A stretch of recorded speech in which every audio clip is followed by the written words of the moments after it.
Hello, everyone. Welcome from wherever you are joining. If you're joining us live, happy Wednesday evening. If you're on the East Coast, it's 8 p.m. So closing out the evening, and here in Columbus, Ohio, we have a snowstorm. But wherever you are, we're really grateful that you took the time with us today. And I personally know you are going to get so much value because I have learned so much on this topic just from my now several interactions with our guest today, and also who we chose to collaborate at the Better Nutrition Program, who we chose to collaborate with on the Better Nutrition Eye Evaluation. And I will show you that to you in a little bit because it's just the easiest quiz to use to assess your total nutrition, and nothing like this ever existed. And that's what started this collaboration. But a little bit of housekeeping before we dive into this. First and foremost, this is live. So if anything goes down and we're not hearing someone or you're not hearing or whatever, stick with us or we'll give you direction to pop back in. If you are watching at a time that's better for you and you have a question and you just need an answer, go ahead and drop it in the comment box. We will get your answers. If it's an appropriate question that I can answer, great. If not, then we'll reach out to Dr. Banik and make sure that she can answer it as well. If you are watching us live, same thing goes, but just know that I'm cruise directing here, and I really want to make sure that our expert has the opportunity to share her genius, and we've got her for about 30 minutes, so I may hold your question briefly, but stay with us and we will go from there. And then a final piece, I use a system for those of you who maybe want to know how we go live side by side in a Facebook Live, or those of you who don't care, just ignore this part. But I use a system that doesn't always tell me who it is that's either here or who is asking the question. So it means a lot to me if when you pop in, if you can tell me who you are, if you want to say hi, if you have something great to say, if you have a question or an issue, just go ahead and say it's Susie and, or whatever on that part. So hi, Susie, and hello to the rest of you.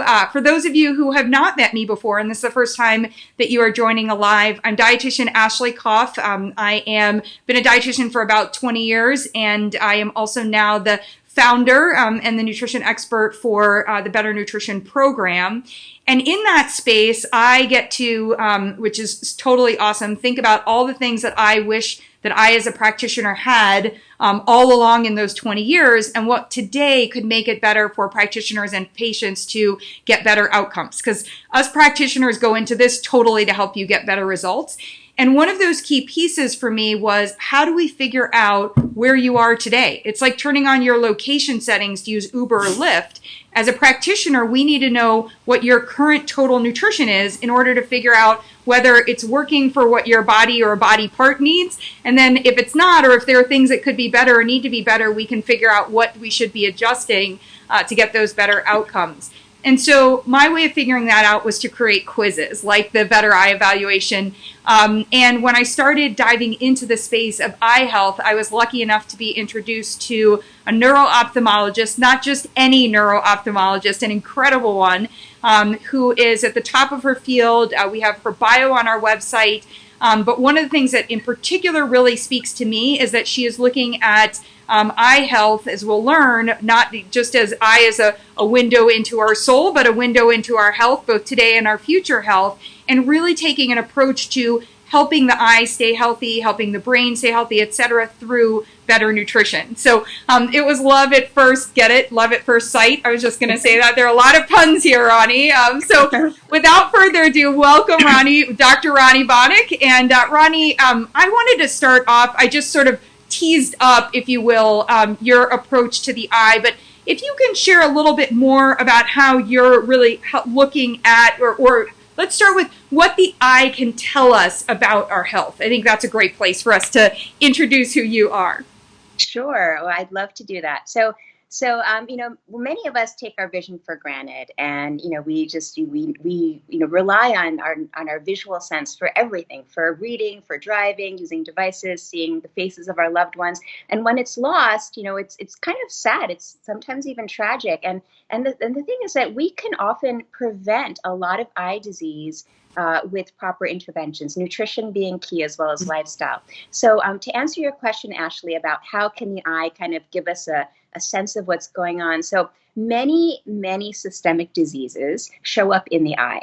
And many of them actually initially may be completely asymptomatic. So you may have no idea that this is going on until it gets to a certain point where it actually starts to decrease your vision. And then you say, hey, something's not right. Let me go get it checked out. So I'll just list off a couple of very common ones and then some maybe not so common diseases that are systemic diseases, but they present in the eye. So first of all, diabetes. It's a huge in terms of vision loss, it's a huge cause of vision loss in the U.S. as well as the world. Diabetes causes certain changes in the blood vessels in the back of the eye. It can cause bleeding or swelling in the back of the eye. I like to call it a form of leaky eye syndrome. Many of you are probably familiar with leaky gut or perhaps even leaky heart or leaky brain, but there is such a thing as a leaky eye syndrome, and diabetes is a classic example of that. Another systemic condition that shows up in the eye in terms of vision is hypertension, so high blood pressure. It can cause also vascular changes, and in some cases it can lead to pretty significant vision loss, and rarely, if it's very poorly controlled high blood pressure, it can even lead to certain kinds of eye strokes. Now, some other conditions that people may not even think about can show up in the eye. So there are a range of neurologic conditions. So being a neuro-ophthalmologist, this is something that is very near and dear to my heart. But conditions such as multiple sclerosis or MS, oftentimes the first sign or symptom is visual. And so that's very important in terms of making that diagnosis or confirming that diagnosis. Sometimes even neurodegenerative conditions like Alzheimer's and Parkinson's can show up in the eye.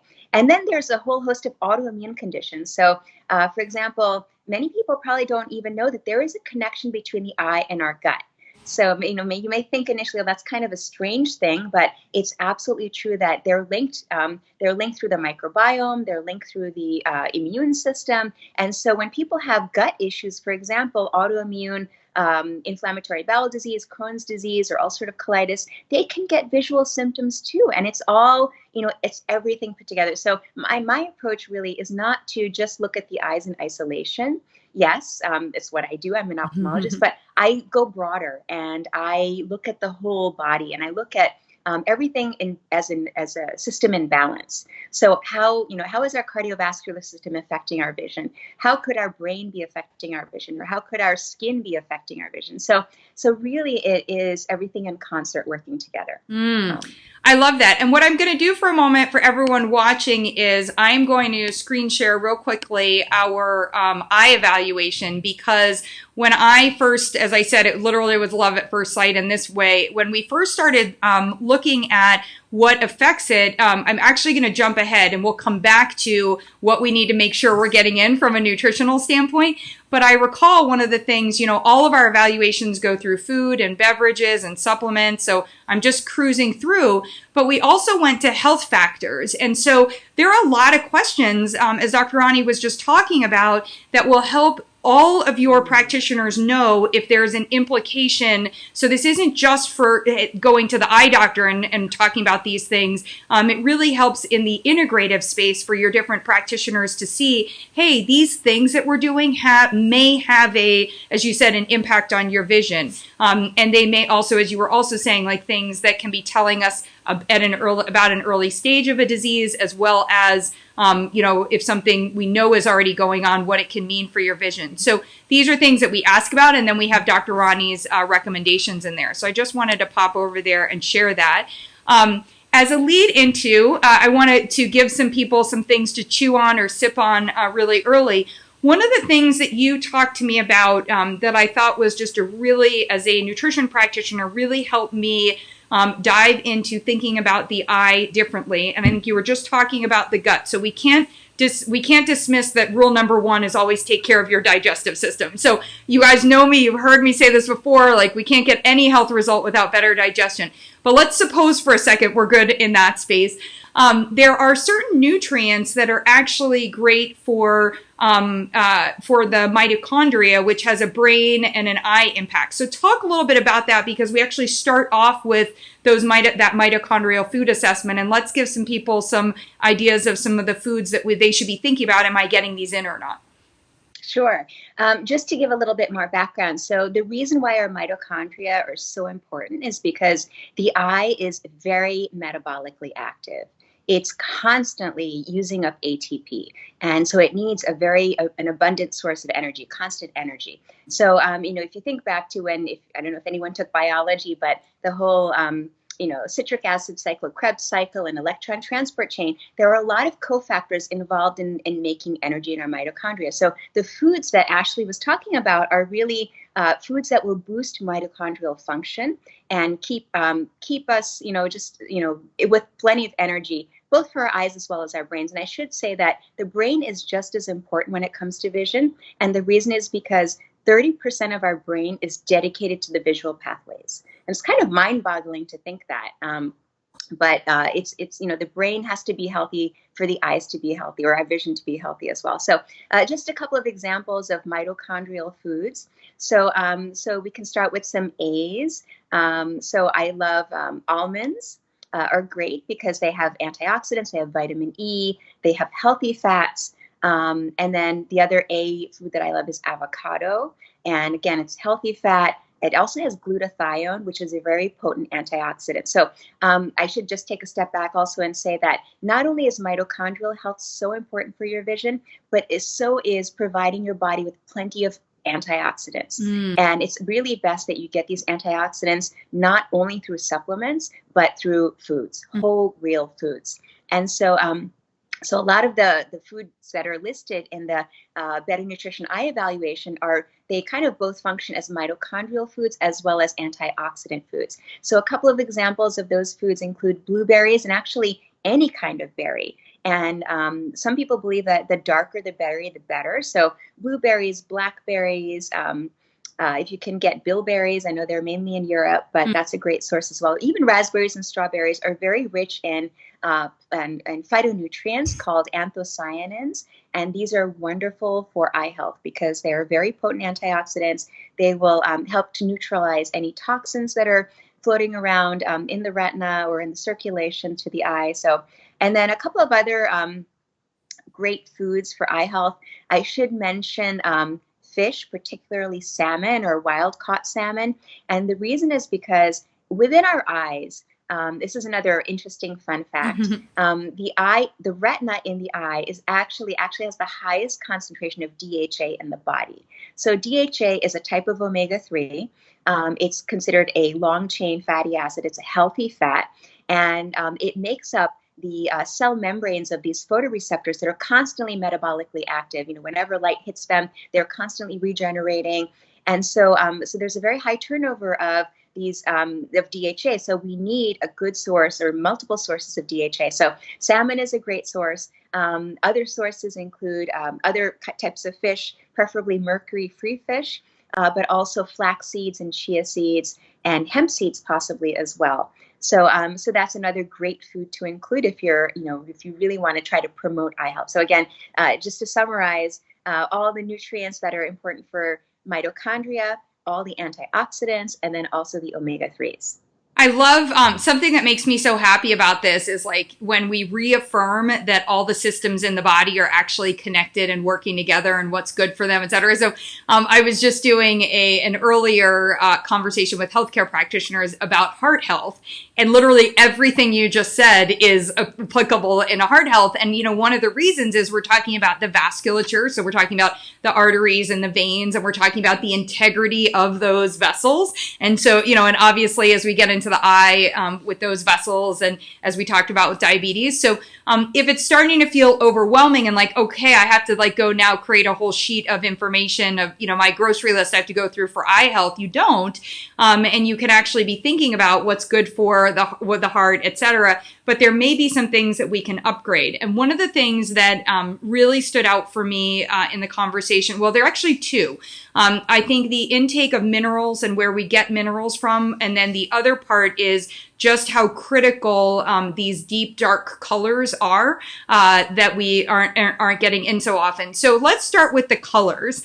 When you are talking with a patient who, let's say that somebody has come into you and they're in a preventative, their eye health is good, but maybe, so I'm just going to use somebody. I'm going to say myself. I've got glasses, I got these things. My eye health, my health has turned out to be good.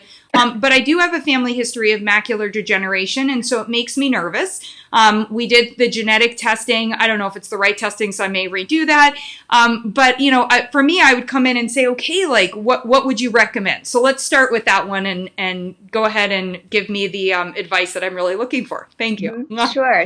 Yeah. So number one, I would advise that you have a plant-rich diet. And so notice that I'm not saying plant-based. It doesn't have to be vegetarian or vegan, but a plant-rich diet. And what that basically means is to try to get all of these wonderful antioxidants and B vitamins and C vitamins and E through natural foods. And so what I typically ask patients is, how many fruits and vegetables are you eating? And also which ones? Because the actual, each fruit or vegetable may have its benefits, but specifically for eye health, there are certain ones that are of great benefit or tremendous benefit. So I'll just go through what some of them are. The nutrients that are really important for eye health are lutein and zeaxanthin. And these are types of carotenoids or yellow pigmented molecules that are cousins to vitamin A. So they're very similar to vitamin A, and we need them for pigmentation in the retina to help protect against light damage and toxins and so forth. So the best foods to get lutein and zeaxanthin from are green leafy vegetables. And if you go to see an eye doctor, they will probably tell you, oh, green leafy vegetables, but I'll tell you specifically which ones. So spinach and kale are by far the two highest. So if you have that in your diet, maybe a couple of times a week, maybe make a smoothie out of it or a salad, maybe have 2 or 3 cups of each. That would be wonderful for your eye health. Other great sources of lutein include, actually, this is not plant-based, but egg yolk is something that I learned, is a little surprised when I learned this because, we've always been taught, oh, if you're going to have eggs, don't have too much because the egg yolk is high in cholesterol and so forth. It may increase the risk of certain other conditions. But for eye health, it may actually be beneficial to have egg yolk a couple of times a week. So I usually tell my patients 2 or 3 times a week, have that egg yolk with your egg white, because that egg yolk is so, the beauty of the color, the yellow and the orange it's very rich in lutein. Other fruits and vegetables, so corn is also a great source of lutein. In terms of zeaxanthin, which is also a yellow pigment, or it's more of an orange pigment, you can get that from squash, from pumpkin.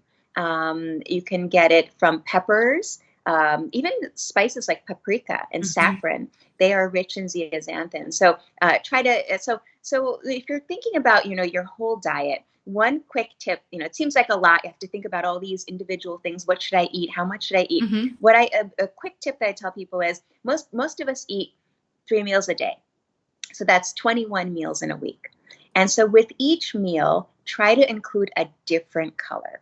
So that means over the course of the week, you're going to get 21 different colors. You're going to have your different shades of green. You're going to have your yellows, your oranges, your reds. And then also you're going to mix in some of those blues and purples and even blacks. And so have that rainbow of different phytonutrients in your diet, and you will be supporting your eye health. So, and I have 2 support tips for that, which actually really spurred me in my pursuit of making some better nutrition upgrades. One is our rainbow evaluation. It can be used for all ages. And I was so pleased that you mentioned the spices, because spices are such an easy way to make sure that you're getting in some of those colors, and just a small amount of them. And then often when you use them, as opposed to what you might have been using instead for flavor, you're actually going to get a nutrition upgrade by the absence of the added sugar or the salt or whatever was in that you were not having when you switch from a sauce to a spice in that way. But we have a rainbow evaluation, and so it goes through the colors, and to your point, helps us figure out how much we're getting in, and then also the rainbow menu. And I will say, and this was just a couple of years ago, the key learning for me was, I'm great with my green vegetables. I love the spinach. I love getting in kale. I actually do most of my vegetables and then the dark color fruits by organic frozen, because I care about the organic, but the frozen just means I know I have them available, and that they're going to be good quality and they're going to stay. But boy, I stink at getting in orange. I mean, just the big goose egg. So one of the things, and I don't know what it is, I don't have anything against carrots or sweet potato, But I bring this up because I started to realize, wow, the two things that I care about, like, as I said, thankfully right now, I'm healthy. And so I was thinking preventatively about my eyes and my skin. And I mean, you're orange, right? Like these nutrients are so important. So what I did at that point was say to myself, hey, what about spices? Because I'm not investing in sweet potato and carrots, and like, let me just be realistic right now. But the secondary part was I looked at dietary supplements. So I wanted to use this as a little bit of a shift, because one of the things that's important is that we can look at our total nutrition. And I think when it comes to eye health, it can feel very confusing for people, because you mentioned something like DHA. So do I run and get a DHA supplement? Do I go get an astaxanthin or a lycopene supplement, or, one of these other things? So what's your approach to supplementation to help somebody achieve that total nutrition piece?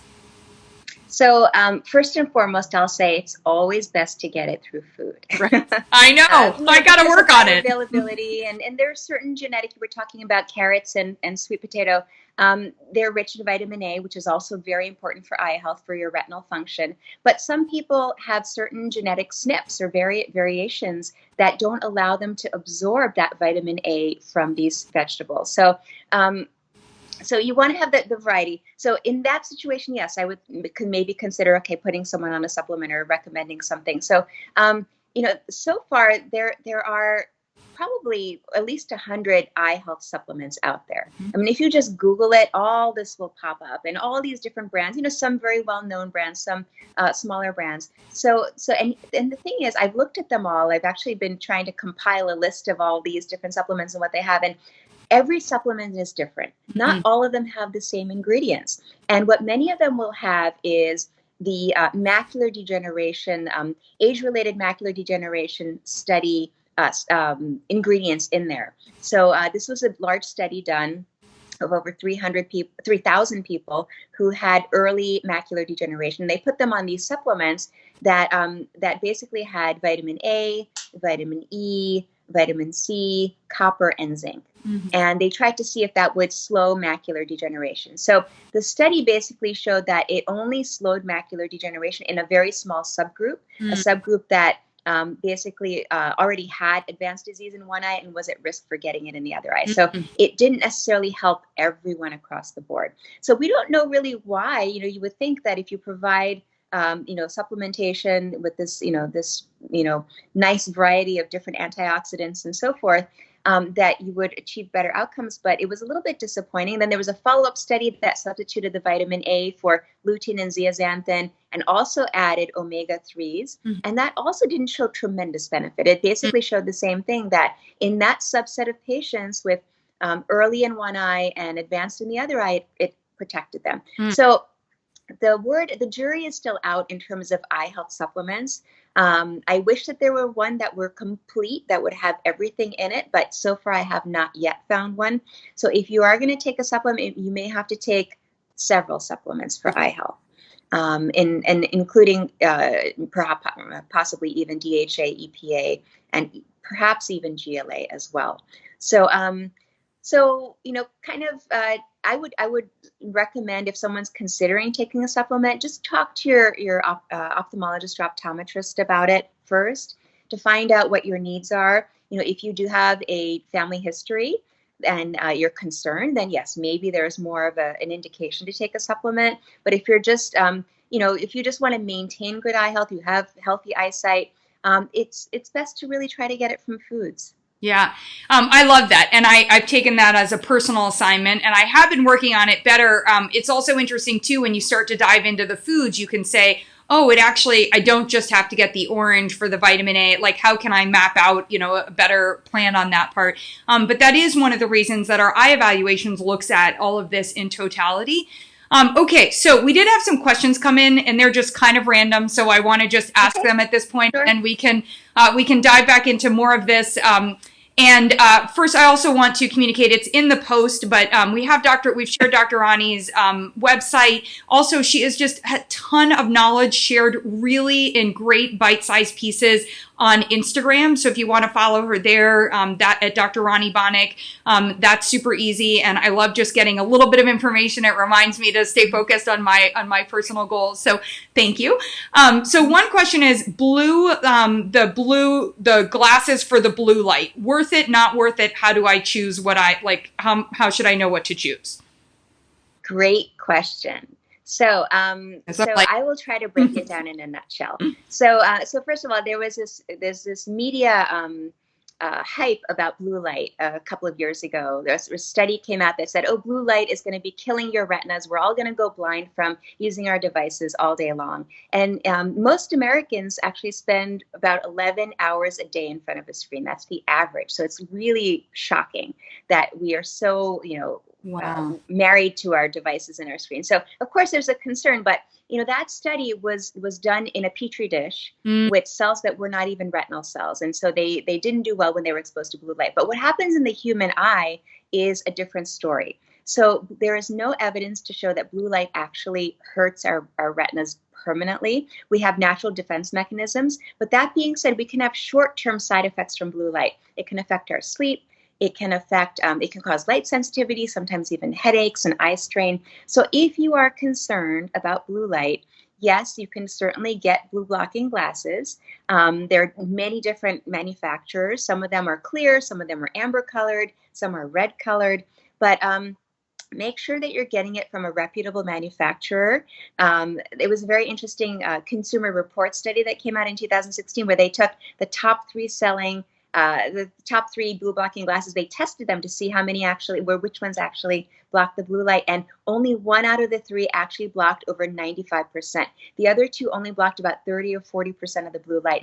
So rather than doing that, I would suggest getting a downloadable screen filter. And that way you will automatically get that blue light blocking on your screen after you can set it for a certain time of the day, maybe when the sun goes down. I think that may be perhaps a better kind of workaround for blue light exposure. Oh, I love it.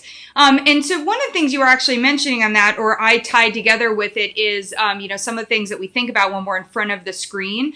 So there is a colleague of ours that was not able to join tonight, but she is working with a client on ocular migraine. And so she was wondering about headaches, and her question was, are the nutrition interventions that we're talking about, are those related to helping somebody when you have migraines related to their eyes on that part? Yeah. So this is another topic that's very near and dear to my heart, because not only do I take care of a lot of migraine patients because they end up having visual symptoms, but I myself am a chronic migraine sufferer. And because of my migraines, it's actually how I got introduced to functional and integrative medicine, because medications were not working for me. So for many people with migraine, whether they have visual symptoms or not, a lot of it has to do with their diet.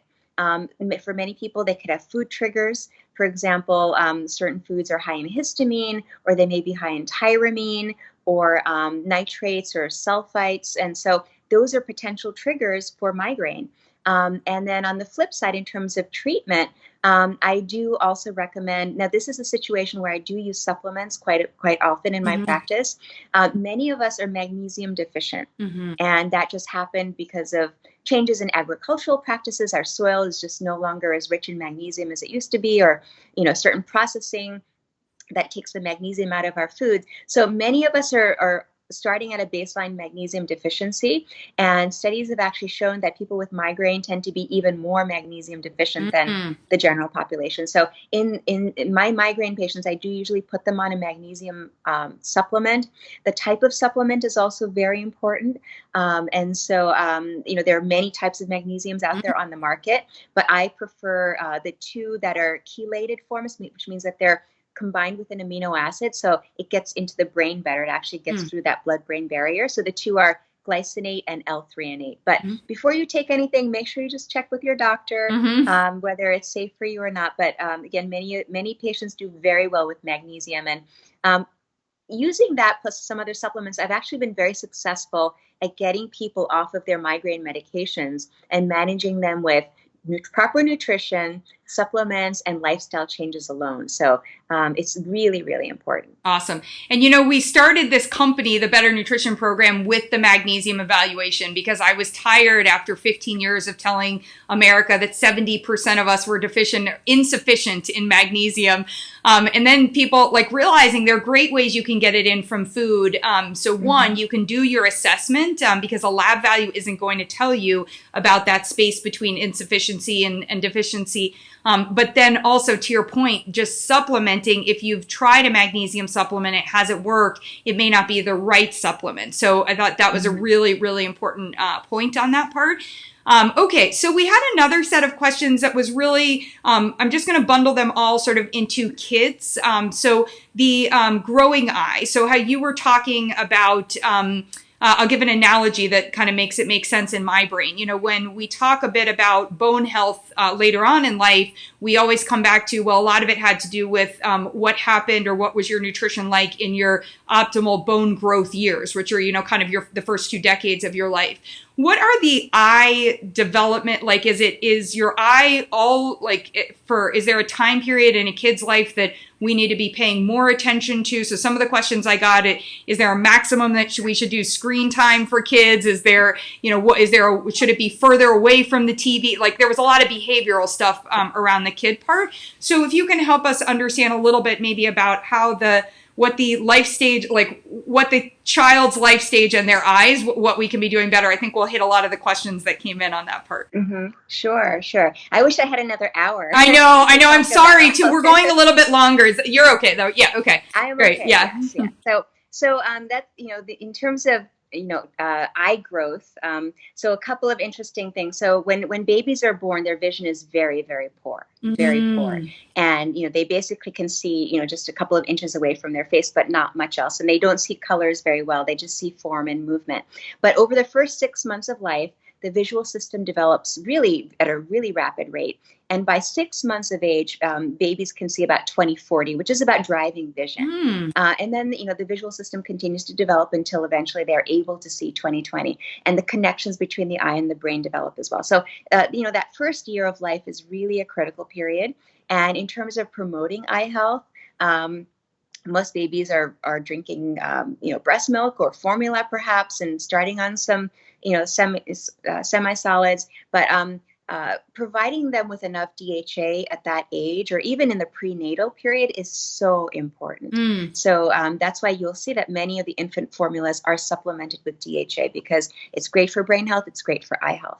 And then as children get older, their vision or their refractive status, or which is the power of the eye, really depends on 2 things. It depends on the curvature of the cornea, and the length of the eye.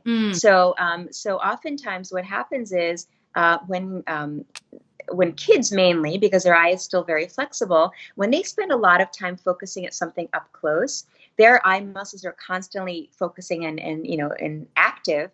And there's a theory that causes the eye to get longer.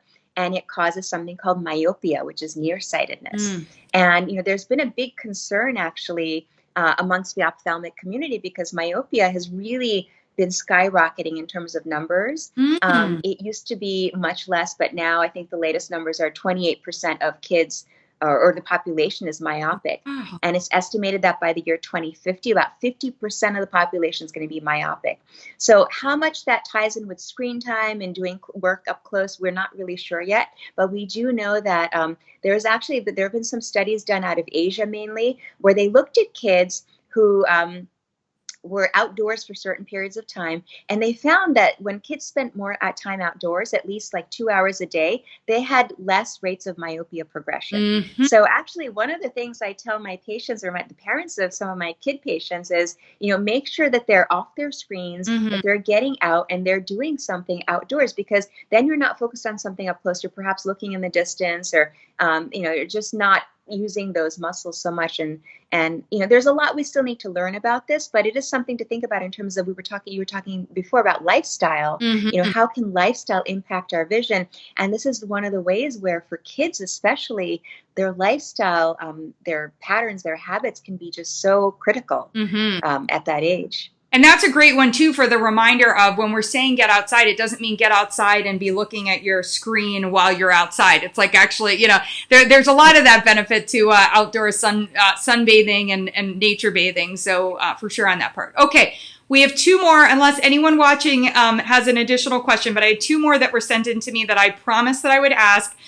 These are myth busting, and they are two of the, in both of them, the woman thinks she's right, and she and her husband are in a debate. And so I promised them that I would ask the expert to break the debate. Let's bust that. Yeah, absolutely. So are men truly colorblind or more likely to be colorblind? So that was one of them.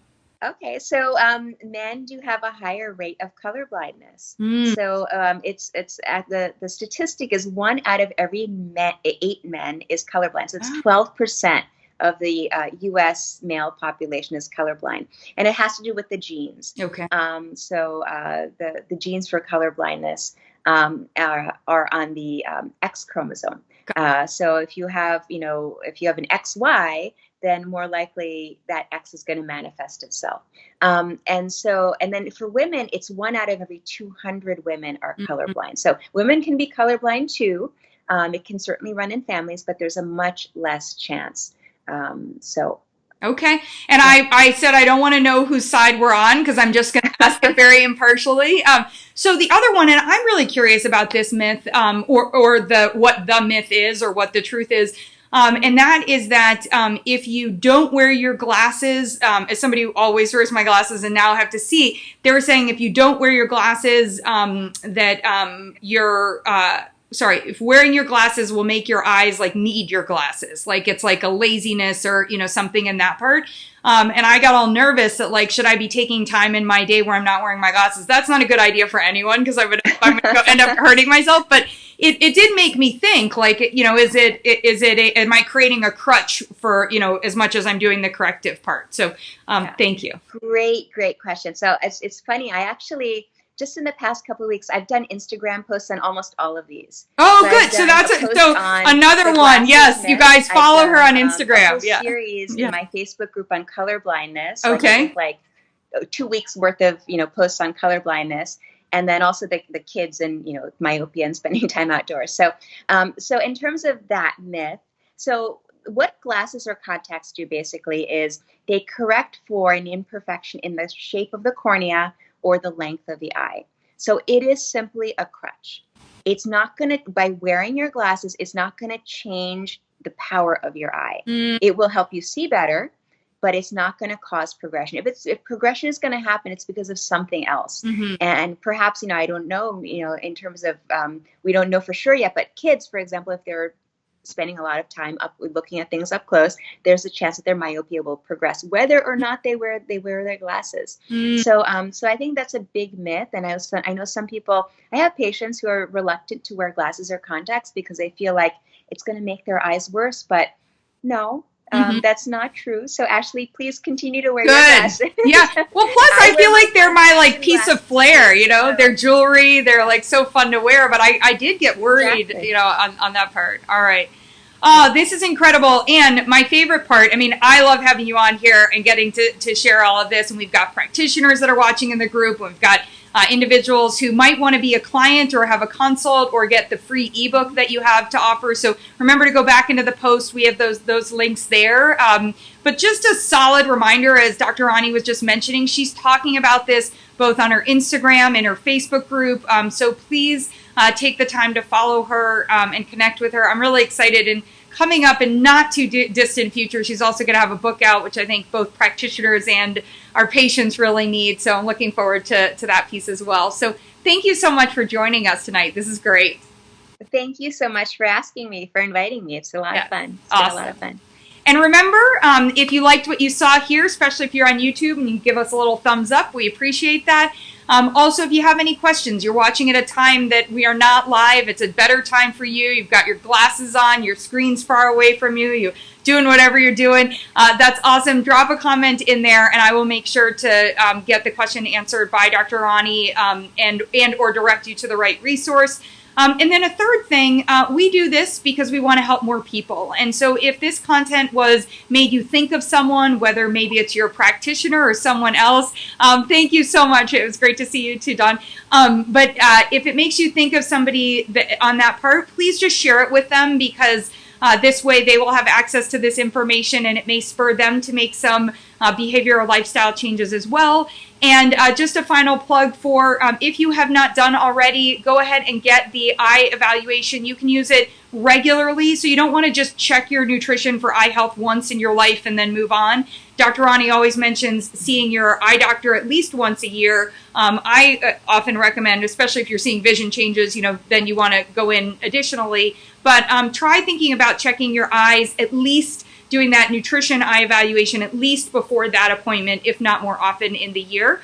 And then sharing those results with your other practitioners, because as we talked about in the beginning, all of your systems are connected. So that's all from us tonight. We hope to see you. Oh, actually, on Friday, 5 o'clock, a little extra special. We are going to be talking about sex with Dr. Hanisha Patel, one of my dear friends, who is going to break it down. How does nutrition actually affect your sex organs, your sex life, how you just feel about sex in general? So if that's a good one for you or someone you know, join us here at 5 p.m. Otherwise, catch it. You got the whole long weekend, and Outlander doesn't come back on until late Sunday night, so you got plenty of time to watch it. So we hope you'll join us then. All right, everybody, take care. Have a good night. Bye.